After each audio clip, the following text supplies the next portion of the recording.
തൃക്കാരിയൂർ തോടിന്റെ ഒഴുക്ക് സുഗമമാക്കുന്നതിനുള്ള പ്രവൃത്തി ആരംഭിച്ചു.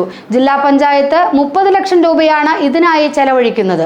മഴക്കാലത്ത് തൃക്കാരിയൂരിലുണ്ടാകുന്ന വെള്ളപ്പൊക്കത്തിന് ഇതുവഴി പരിഹാരമാകുമെന്നാണ് പ്രതീക്ഷ. തൃക്കാരിയൂർ തോട്ടിൽ 2 കിലോമീറ്ററോളം ഭാഗത്തെ മണ്ണും ചെളിയും നീക്കം ചെയ്യുന്നതിനുള്ള പ്രവൃത്തിയാണ് ആരംഭിച്ചിരിക്കുന്നത്.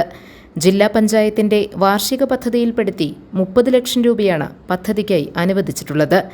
ജില്ലാ പഞ്ചായത്ത് അംഗം PAM ബഷീർ ഉദ്ഘാടനം നിർവഹിച്ചു. മഴക്കാലത്ത് തോട് കരകവിഞ്ഞ് തൃക്കാരൂർ ടൗണിലും മുണ്ടുപാലത്തിലും വെള്ളം കയറുന്നത് പതിവാണ്. മണ്ണും ചെളിയും നീക്കി ഒഴുക്ക് സുഗമമാക്കുന്നതോടെ ഈ പ്രശ്നത്തിന് പരിഹാരമാകുമെന്നാണ് പ്രതീക്ഷ.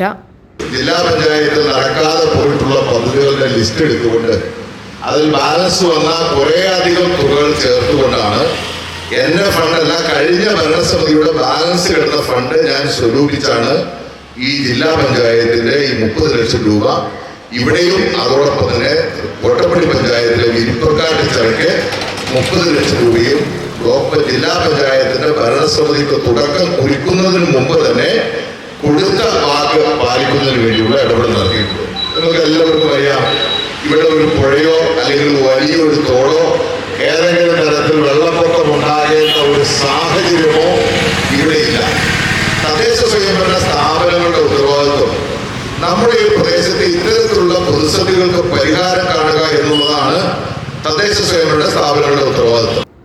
ചടങ്ങിൽ ഗ്രാമപഞ്ചായത്ത് പ്രസിഡന്റ് സനീറ നസീർ അധ്യക്ഷത വഹിച്ചു.